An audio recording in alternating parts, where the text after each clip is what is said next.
चिऊताई मला बाई खूप खूप आवडते. तिच्याकडे पाहिलं की बालपण आठवते. लहानपणी ही चिव माझ्या दारी यायची, 4 दाणे टिपायची नि भुर्र उडून जायची.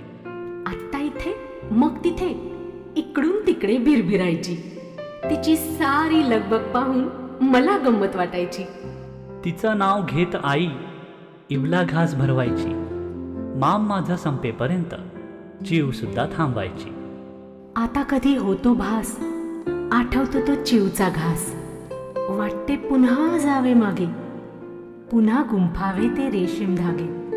नको वाटतं हे मोठेपण, हरवले ते बालपण. हरवली ती चिवताई अन चिवचे ते अंगण.